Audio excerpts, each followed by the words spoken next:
नमस्कार, welcome to insight study forum. आप सभी का इनसाइट स्टडी फोरम परिवार में स्वागत है। आज के वीडियो में हम लोग बात करने वाले हैं जो दो बचे पिरामिड्स थे उनकी बात करेंगे। इससे पहले हम लोग इकोलॉजिकल पिरामिड की बात कर रहे हैं, यानी इसे हम हिंदी में पारिस्थितिक पिरामिड कहते हैं।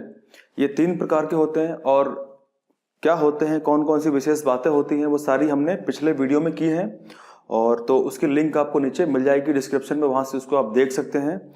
आज के वीडियो में हम बात करेंगे जो 2 पिरामिड बच गए थे, यानी 3 पिरामिड होते हैं।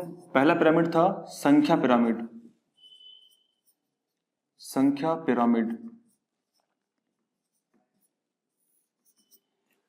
तो इसको हमने विस्तार से समझ लिया था और अभी हम बात करने वाले हैं जीव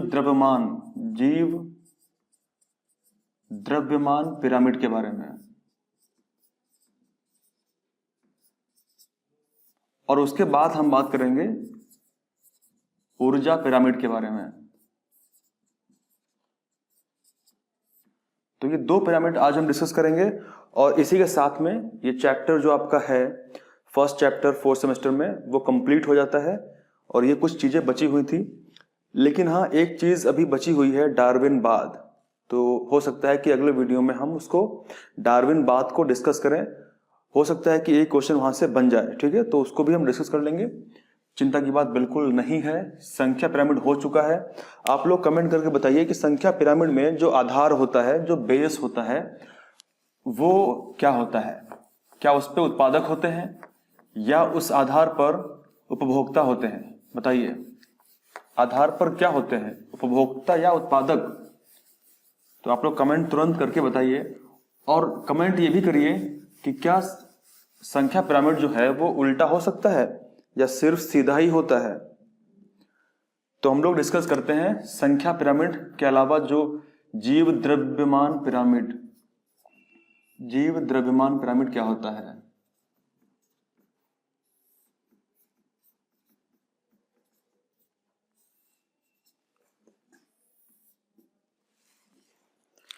देखिए, नाम से इसमें लिखा हुआ है कि जीव द्रव्यमान, यानी इसको इंग्लिश में बोलते हैं बायोमास पिरामिड। अब इसका मतलब क्या है कि कोई भी जीव अगर है, कोई भी एनिमल है, तो उस एनिमल के अंदर जो उसका वेट है, जो उसका भार है, जो उसका शुष्क भार होता है, उसी को हम इसमें मेजर करते हैं। बिल्कुल संख्या पिरामिड के अनुसार अगर हम बात करें, जिस तरीके से जो आधार होता है, आधार पर ज्यादा संख्या होती है एनिमल्स की, ठीक है, और जैसे जैसे ऊपर बढ़ते हैं वैसे क्या होता है, संख्या बढ़ जाती है। आधार पर अगर बात करेंगे तो आधार पर अधिक संख्या होती है उत्पादकों की। जो घास है, पौधे हैं, उत्पादक होते हैं, ये संख्या में अधिक होते हैं। और जैसे जैसे हम ऊपर जाते हैं वैसे वैसे क्या होती है, संख्या जो उपभोक्ता होते हैं उनकी कम हो जाती है। उसी प्रकार अगर हम यहाँ बात करें बायोमास के बारे में, यानी आधार पर बहुत ज्यादा मात्रा में उनका जो अमाउंट है पौधों का, घास का, बहुत ज्यादा होता है। जैसे ऊपर बढ़ते हैं वैसे वैसे जो उसको खाने वाले जो जीव जंतु होते हैं उनका भार वो कम होना शुरू हो जाता है। तो बिल्कुल उसी की तरह है, इसको समझते हैं। तो इसकी बहुत सी छोटी सी परिभाषा उसको डिस्कस करते हैं। देखिए, जो जीव द्रव्यमान पिरामिड होता है, जीव द्रव्यमान पिरामिड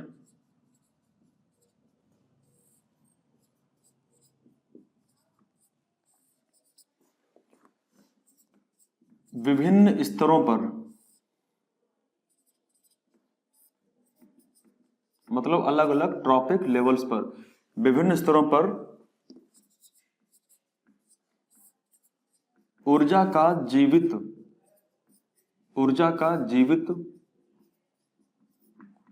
ऊतकों में परिवर्तन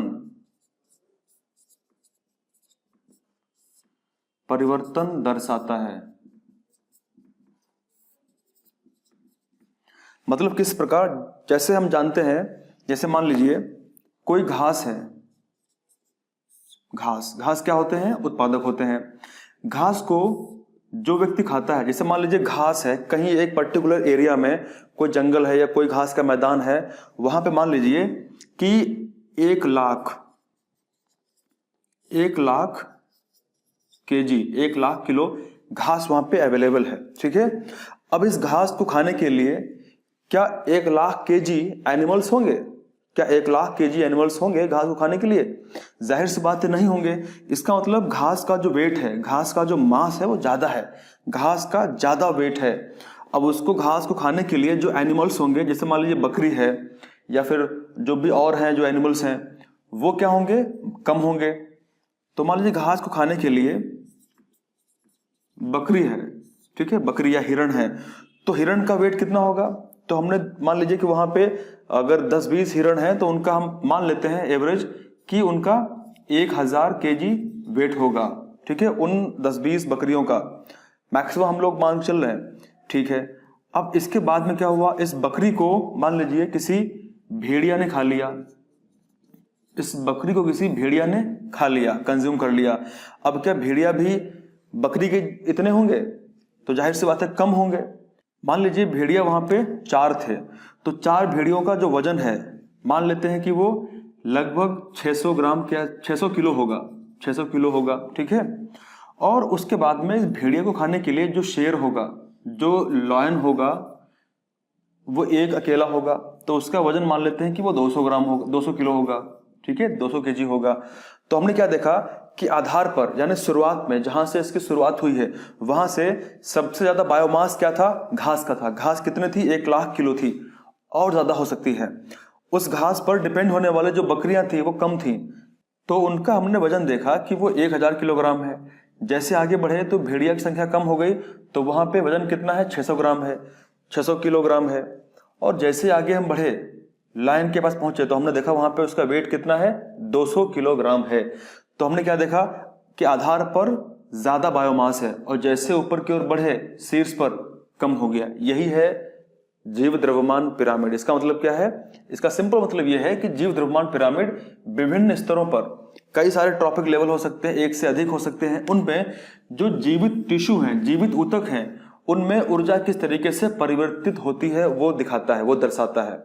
इसका मतलब अब देखिए, जो भी घास खाने वाले जो हर्बीवोरस एनिमल होते हैं, जो घास खाते हैं, वो घास खाते हैं, ठीक है। अब घास खाते हैं तो खाते जाते हैं, खाते जाते हैं। अगर आप किसी गाय को छोड़ दोगे कहीं पे जहाँ पे बहुत घास है, तो क्या करेगी? क्या वो कम खाएगी? वो खाते जाएगी, खाते जाएगी, बहुत खाएगी। तो इसका मतलब कि घास को खाएगी तो उसकी बॉडी में उसका वेट बढ़ेगा, वेट बढ़ेगा ना। तो यहाँ पे हम बात करते हैं द्रव्यमान की, ठीक है, वेट बढ़ेगा। तो इसका मतलब क्या है कि बॉडी के अंदर जो एनर्जी मिली वो टिश्यूज के अंदर कन्वर्ट हो गई और बायोमास बढ़ गया। तो ये होता है। तो ये 2 प्रकार से हम इसको दर्शा सकते हैं, एक उल्टा, एक सीधा। तो सबसे पहले हम बात करने वाले हैं सीधे पिरामिड की, और फिर बात करेंगे हम उल्टे पिरामिड की कि उसमें क्या खास बातें होती हैं, ठीक है। 2-3 काफी अच्छे पॉइंट है, उनको देख लेते हैं। लिखा हुआ है कि इसके अंतर्गत, यानी बायोमास पिरामिड के अंतर्गत, संख्या के स्थान पर सकल भार को सम्मिलित किया जाता है। इसका मतलब क्या है कि जैसा हमने पिछले क्लास में संख्या के पिरामिड की बात की थी, वहां पे संख्या को डिफाइन करते हैं, संख्या को हम ध्यान में रखते हैं, लेकिन यहां पे हम क्या करते हैं? सकल भार को सम्मिलित करते हैं। दूसरा पॉइंट यह है कि जीव द्रव्यमान पिरामिड जो होता है उसको निर्धारित करने के लिए प्रायः प्रत्येक पोषण स्तर में, यानी एवरी ट्रॉपिक लेवल पर, प्रत्येक पोषण स्तर पर मौजूद समस्त जितने भी मौजूद जीवधारी होते हैं उस पोषण स्तर पर, ठीक है, उनको एकत्रित करते हैं। एकत्रित करने के बाद में उनका शुष्क भार जो है उसका मापन होता है। शुष्क भार को हम मापते हैं, उसके ड्राई वेट को मेजर करते हैं। इससे हमको एग्जैक्टली जानकारी मिलती है कि उनका भार कितना है, ठीक है। और इसके लिए अगर हम बात करें कि किस तरीके से उसको हम मापते हैं, तो जीव द्रव्यमान को ग्राम प्रति मीटर स्क्वायर में मापा जाता है। तो ये कुछ महत्वपूर्ण पॉइंट्स थे जो डिस्कस हमने किए। अब इसके आगे अगर हम बात करें कि कितने प्रकार के ये बायोमास पिरामिड होता है, तो इसमें हम बात करेंगे 2 प्रकार की। सबसे पहले हम बात करने वाले हैं कि upward pyramid, upward biomass pyramid.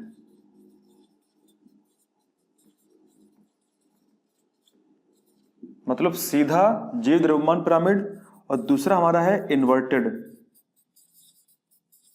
Inverted biomass pyramid. तो पहले हम बात करेंगे सीधे के बारे में, फिर बात करेंगे उल्टे बायोमास पिरामिड के बारे में। तो सबसे पहले बात करते हैं सीधे जीव द्रव्यमान पिरामिड के बारे में। देखिए, इसको हम इस तरीके से ड्रॉ कर सकते हैं। ये एक सीधा पिरामिड है,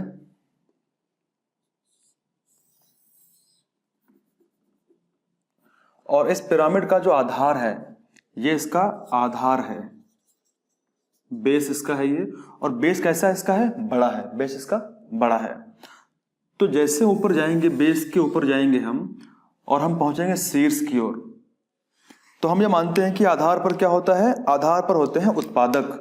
आधार पर उत्पादक होते हैं। जैसे मान लीजिए कि यहां पे आधार पर घास है, ठीक है। घास क्या होती है? उत्पादक होती है। यह है उत्पादक,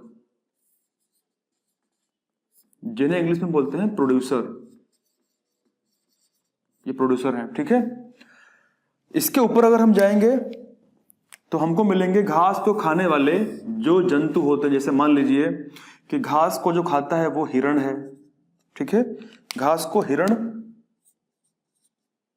खा रहा होता है। अब हिरण क्या होता है? ये होता है प्राथमिक उपभोक्ता, जो घास का उपभोग करता है। ऊपर जाएंगे इसके तो हमको प्राप्त होगा द्वितीयक उपभोक्ता, जो खासकर भेड़िया हो सकता है या कोई और भी हो सकता है। भेड़िया हो सकता है, ठीक है। भेड़िया यानी फॉक्स, इसको हम फॉक्स बोलते हैं इंग्लिश में। तो ये क्या है?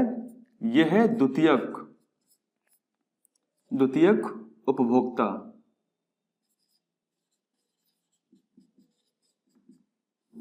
इसके ऊपर जाएंगे तो हमको मिलेगा, तो मान लीजिए यहां पे लॉयन है, लॉयन। और लॉयन क्या होता है? ये यहां पे मान लीजिए टर्सरी, एक तृतीयक उपभोक्ता है, ठीक है। क्या है? एक तृतीयक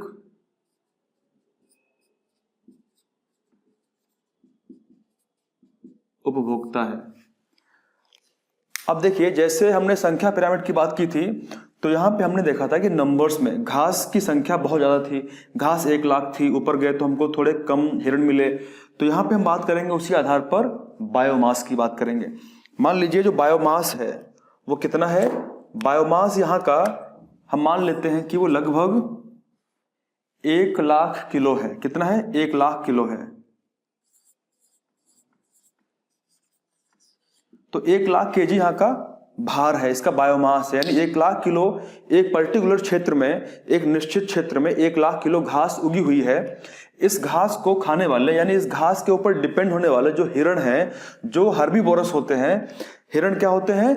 देखिए, जो एक चीज आप ऑलवेज ध्यान रखेंगे कि जो घास को खाने वाले जो एनिमल्स होते हैं उन्हें बोलते हैं शाकाहारी। क्या बोलते हैं उनको? उन्हें बोलते हैं हर्बीवोरस।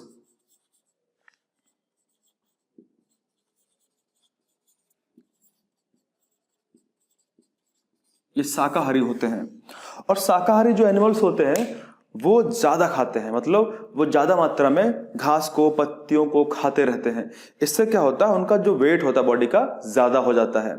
और जो उनके ऊपर जो खाने वाले होंगे उनका वेट थोड़ा कम होता है। क्यों? क्योंकि देखो, घास को अगर खाना होगा किसी एनिमल को, मान लीजिए कोई ऐसा एनिमल है जो घास को खा रहा है, गाय है या बकरी है या फिर कोई और भी हिरण है, घास खा रहा है, तो वो आसानी से इजीली घास खाता रहेगा, कोई चिंता फिक्र के बिना, कोई टेंशन के खाता रहेगा। लेकिन अगर कोई मांसाहारी एनिमल है जो उसका शिकार करेगा, तो उसको थोड़ी मेहनत करनी पड़ेगी, उसको दौड़ना पड़ेगा, उसको पकड़ना पड़ेगा, तब जाकर उसको पकड़ पाएगा, फिर खाएगा। इसका मतलब कि उसको, यानी भेड़िया को, हिरण को पकड़ने के लिए थोड़ी एनर्जी खर्च करनी पड़ेगी, ऊर्जा खर्च करनी पड़ेगी।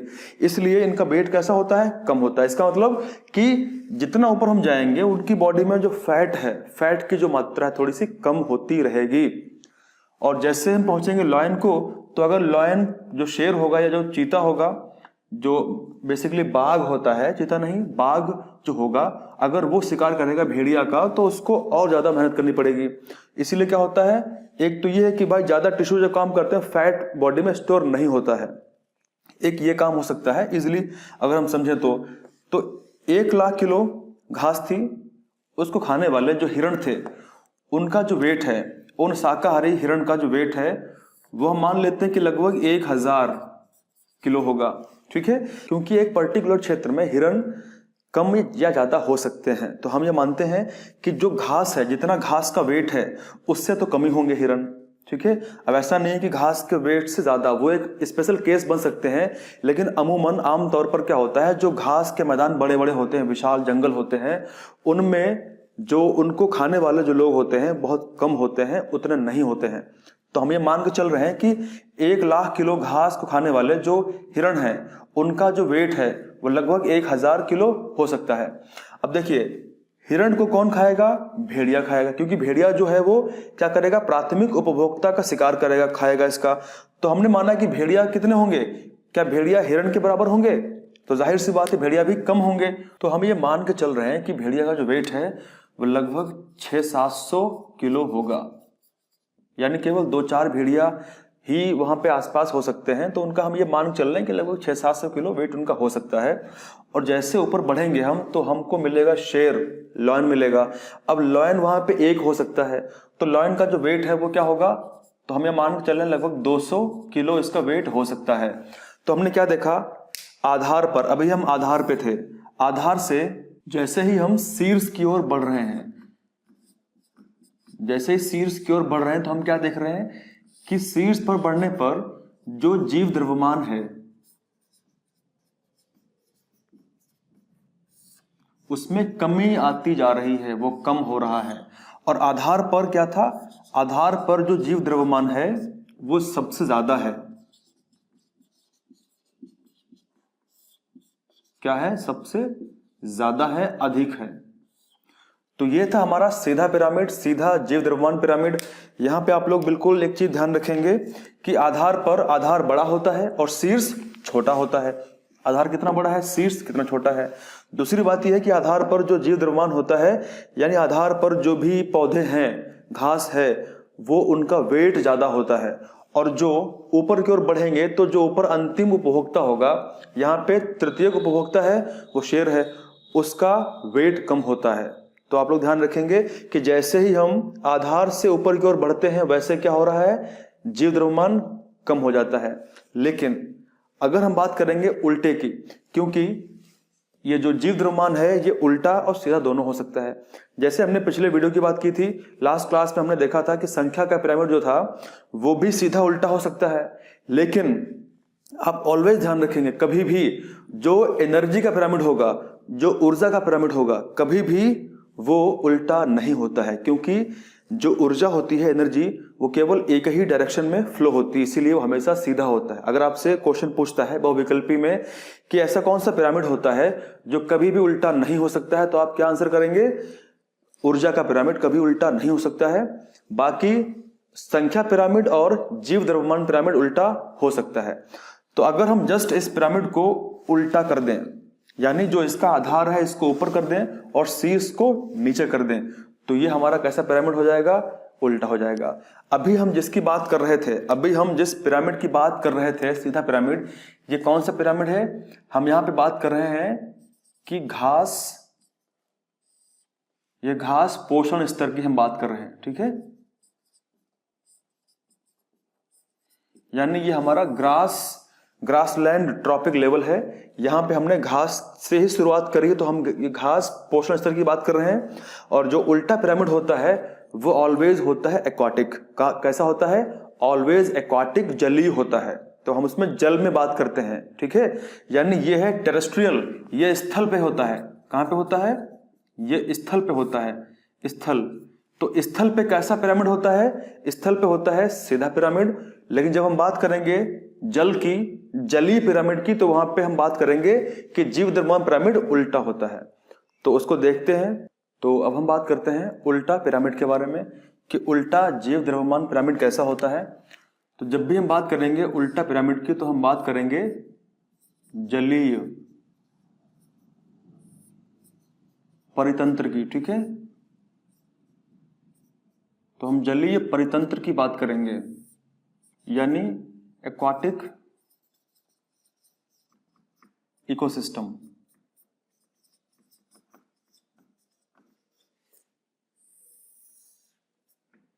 अब देखिए इसमें खास बात क्या है, इसमें खास बात यह है कि जरा आप लोग सोच के बताइए कि एक्वाटिक में क्या घासें होंगी? मतलब जो घासें स्थल पे होती हैं, क्या वही घास पानी के अंदर एक्वाटिक में होगी, जल में होगी? नहीं होगी। इसका मतलब कि वहां पे कुछ और आधार होगा, उसके आधार पे कुछ और चीजें होंगी। तो अगर हम बात करें कि वहां पे आधार पे क्या होता है, तो भैया जलीय परितंत्र में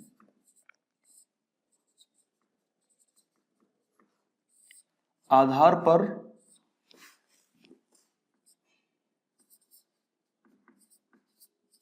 छोटे उत्पादक, बहुत छोटे उत्पादक होते हैं, बहुत छोटे स्मॉल प्रोड्यूसर होते हैं, जिनको हम बोलते हैं प्लवक। जिन्हें हम क्या बोलते हैं? जिन्हें बोलते हैं पादप प्लवक।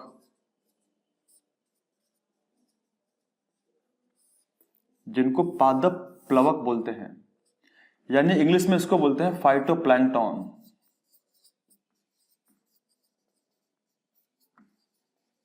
क्या बोलते हैं उनको? फाइटोप्लैंक्टन्स बोलते हैं।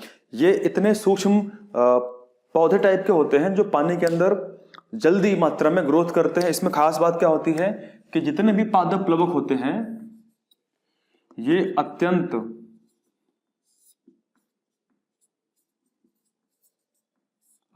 तीव्र गति से वृद्धि करते हैं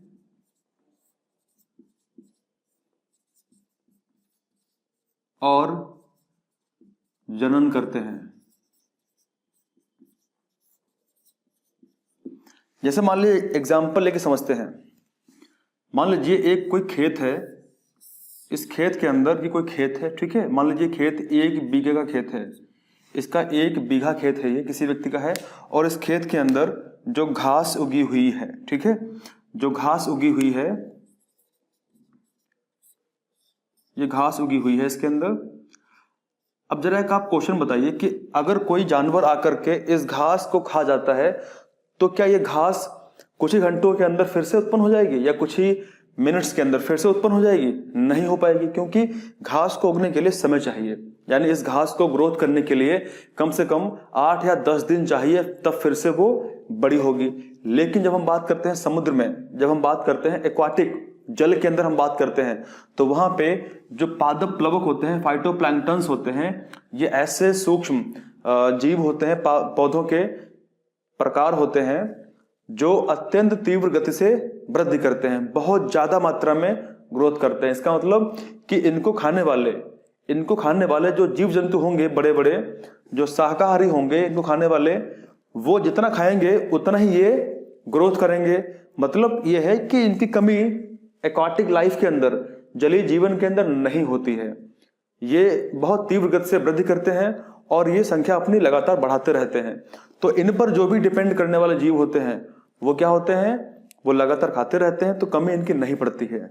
इसीलिए जब भी हम बात करते हैं एक्वाटिक इकोसिस्टम के, खासकर बायोमास की पिरामिड की, तो संख्या इनकी क्या होती है? आधार पर ज्यादा होती है, लेकिन इनका बायोमास बहुत कम होता है। तो आप लोग इनको ध्यान में रखेंगे। तो इसी को हम बनाते हैं कि किस तरीके से इसको हम डायग्राम के थ्रू दिखा सकते हैं, ठीक है। तो हम लोग उल्टे की बात कर रहे हैं। देखिए हमने क्या देखा था, इससे पहले वाले में आधार बड़ा था और शीर्ष छोटा था। यहां पे हम उसको रिवर्स कर देंगे, उल्टा कर देंगे। तो हम क्या बनाएंगे, जो आधार है, आधार कैसा है?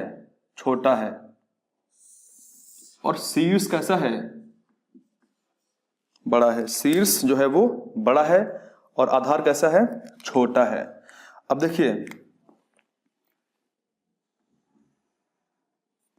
यहां पे मान लीजिए ये शीर्ष है, यहां पे पानी भरा हुआ है और यहां पे बहुत ढेर सारे पादप प्लवक उपस्थित हैं। यहां बहुत ढेर सारे पादप प्लवक हैं ये, ठीक है। क्या है ये? पादप, बहुत ढेर सारे पादप प्लवक उपस्थित हैं। अब जैसे इसमें ऊपर जाएंगे हम, तो मान लीजिए यहां पे इन पादप प्लवक के ऊपर डिपेंड होने वाली कुछ मछलियां हैं,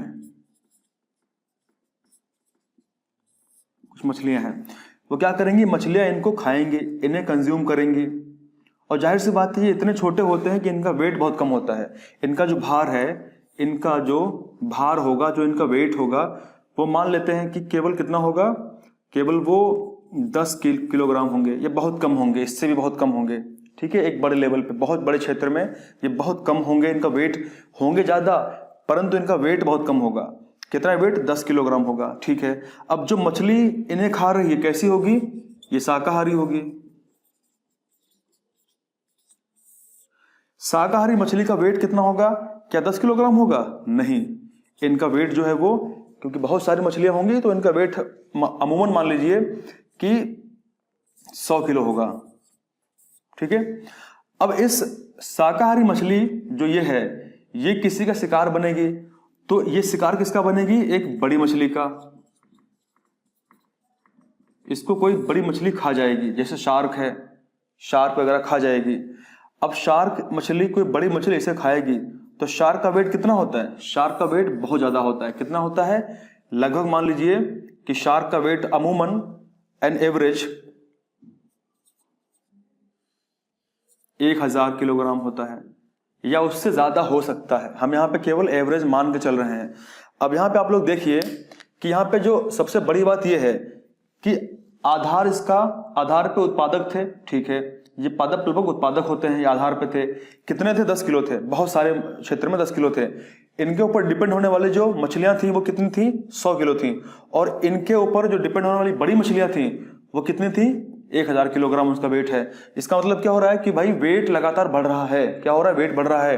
पादप प्लवक जो थे ये संख्या में बहुत ज्यादा थे, इनके ऊपर डिपेंड होने वाली जो मछलियां थी वो संख्या में कम थी, और इस मछली के ऊपर डिपेंड होने वाली जो एक बड़ी विशाल मछली थी वो एक ही थी। उसका वेट कितना है, 1000 किलोग्राम। इसका मतलब कि जैसे हम आधार से ऊपर की ओर बढ़ते हैं, आधार से ऊपर की ओर बढ़ते हैं, उल्टे पिरामिड में क्या होता है कि वेट जो है वो लगातार, भार जो है वो बढ़ता जाता है। इसका मतलब क्या है कि ये उल्टा पिरामिड होता है। यहां पे आधार पर, ये इसका आधार है, आधार पर जो जीव द्रव्यमान होता है कितना होता है, ये बहुत कम होता है, बहुत कम होता है। और जैसे हम शीर्ष की ओर बढ़ते हैं वैसे ही क्या होता है, शीर्ष का जो भार है, शीर्ष का जो जीव भार है, जीव द्रव्यमान है, वो क्या होगा, वो ज्यादा होता है, वो बहुत होता है। शीर्ष का जो जीव द्रव्यमान है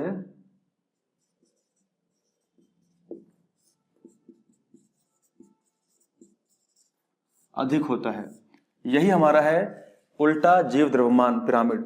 तो हमने इस वीडियो में दोनों पिरामिड्स को समझा है कि सीधा पिरामिड कैसे काम करता है, क्या क्या बातें उसमें हमें ध्यान रखनी है, और उल्टा पिरामिड क्या होता है। तो आई होप कि आप लोगों को ये पूरा कॉन्सेप्ट समझ में आ गया होगा कि किस तरीके से उल्टा पिरामिड का जो आधार होता है छोटा होता है, और इसका जो शीर्ष है वो बड़ा होता है, और उसी के साथ साथ में इसका जो द्रव्यमान है वो भी ज्यादा होता है। तो दोस्तों इस वीडियो में यहीं तक था। इसके बाद आने वाले वीडियोस में बाकी जो बचा कंटेंट है 4th सेमेस्टर का, वो अति शीघ्र आपके एग्जाम से पहले पहले पूरा कंप्लीट करा दिया जाएगा। तो thank you very much, thank you, thanks a lot, जय हिंद।